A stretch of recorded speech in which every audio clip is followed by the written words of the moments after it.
तो हर कोई 2025 को अब अलविदा कह रहा है। बहुत कुछ लोगों ने देखा, झेला, सोचा, समझा, लेकिन अब हर कोई चाहता है कि ये जाता हुआ जो साल है ये सबको अब अच्छे से अलविदा कहकर यहाँ से गुजरे, क्योंकि ये 2025 बहुत से लोगों का बहुत खराब भी रहा है। तो मैं चाहूंगी कि अब हम शुरू करें मेष से लेकर मीन राशि तक दिसंबर में क्या कुछ खास होने वाला है। जी जी। अब हम बात करेंगे यहाँ पर सिंह राशि के बारे में। कह रहे हैं मैम कि आने वाला साल जो है वो एक नंबर का न्यूमरोलॉजी के हिसाब से अगर देखें तो वो सूर्य का साल है। तो आने वाला साल तो इनका बहुत अच्छा है, लेकिन जाता हुआ दिसंबर क्या कुछ देकर जा रहा है?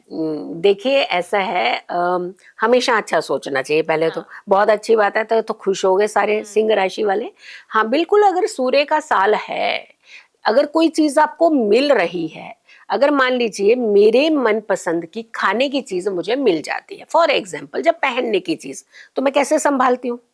बहुत अच्छे से संभालूंगी, क्योंकि वो मेरी पसंद की चीज है। अगर खाने की चीज भी मिल जाएगी तो ऐसे नहीं कि खुला रख दूंगी, नंगा रख देंगे उसके, फिर हम उसके बाद उठाएंगे, फिर खाएंगे, फिर उसके ऊपर डस्ट पड़ी होगी।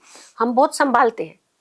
अगर सूर्य आपको सपोर्ट कर रहे हैं तो आपको तो और भी ज्यादा अटेंटिव हो जाना चाहिए।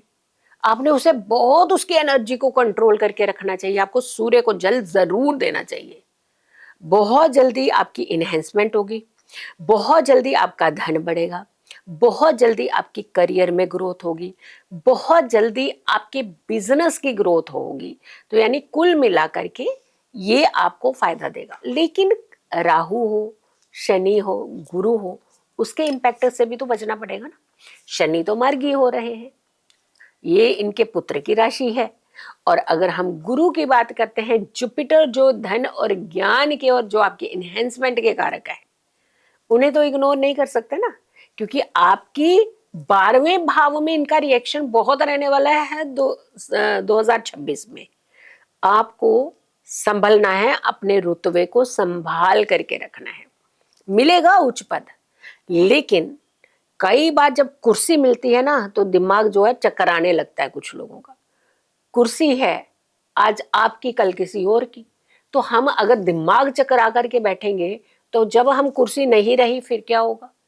तो हमें यहाँ पर जब चीज हमारी जिंदगी में अच्छी जुड़ती है तो संभालने की जिम्मेदारी आपकी बढ़ जाती है।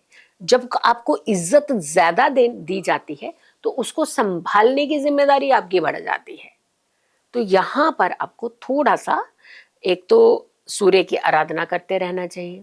दूसरा, इसका आपने कोई भी इस तरीके से प्रयोग नहीं करना है कि घुमान आ गया, सूर्य ने सपोर्ट किया तो आपके अंदर घुमान आ गया। तो घुमान को पीछे रखना है। पैसा कमाएंगे, पैसा बढ़ेगा, और यात्राएं आपकी बहुत ज्यादा होंगी। यात्राओं से आपको ज्यादा पैसा, धन की जो है वो कहीं ना कहीं आपको सपोर्ट मिलती हुई नजर आ रही है। हेल्थ के मामले में अगर हम देखें तो हेल्थ थोड़ी सी फ्लक्चुएट रह सकती है। आपको हमेशा ध्यान रखिए, अपने मन को, माइंड को शांत रखना पड़ेगा। क्योंकि कई बार क्या होता है कि हमारे जो हमने एक्सपेक्ट किया होता है उससे ज्यादा चीजें मिल जाती है, तो समझ में नहीं आता इसको संभालें कैसे, फिर उसका दुरुपयोग करते हैं। तो हमें चीजें मिली हैं, उसे संभालना है, उसे मेंटेन करना है, ताकि आपकी हेल्थ भी बची रहे, आपका टेम्परामेंट भी बचा रहे, आपकी चीजें भी बची रहें, और आप और ज्यादा ग्रो करें। रिश्तों को थोड़ा सा संभाल करके रखें। कुछ गलत फहमियां हो सकती हैं, लेकिन उस गलत फहमियों को पहले तो आप पार कर लेते थे, अब क्यों नहीं? अब ईगो फैक्टर आ रहा है ना, आपके साथ एक ईगो फैक्टर जो जागेगा वो आपको दिक्कत कर सकता है। तो ईगो फैक्टर को जल्द से जल्द छोड़िए, ताकि 2026 भी आपका बहुत बेहतर हो जाए। दिसंबर तो बेहतर रहे, क्योंकि जाता हुआ साल शांति दे देगा। तो हमें नए साल जो होगा, पहला महीना होगा, वो तो हम बहुत शांति से गुजार पाएंगे। तो आपको गलत फहमियां हैं तो स्टेप अप करके आप आगे बढ़ करके उन गलत फहमियों को दूर करने का प्रयास कीजिए। जैसा हमने कहा शुरू में ही कि सूर्य को अर्घ आपको देना चाहिए। सूर्य की, रविवार की पहली होरा सूर्य की होरा होती है। अगर सूर्य की होरा के अंदर ही आप अर्घ दें तो सबसे अच्छा है। और इसके अलावा आपको हमेशा अपने माथे पर तिलक रखना चाहिए। दिसंबर के पूरे महीने में आपका माथा सूना नहीं होना चाहिए कि पर अरे तिलक लगाया ना तो लोग टोक देंगे। अब तिलक लगाया है, लोग टोक देंगे, बड़ी गाड़ी लेंगे तब भी तो लोग टोकेंगे। अच्छा सूट पहन के जाएंगे तब भी लोग टोकेंगे। तो फिर सारी चीजें तो नहीं छोड़ रहे आप, सिर्फ तिलक क्यों छोड़ देंगे आप? तिलक लगाइएगा, आपकी ग्रोथ और ज्यादा होगी, डबल ग्रोथ होगी।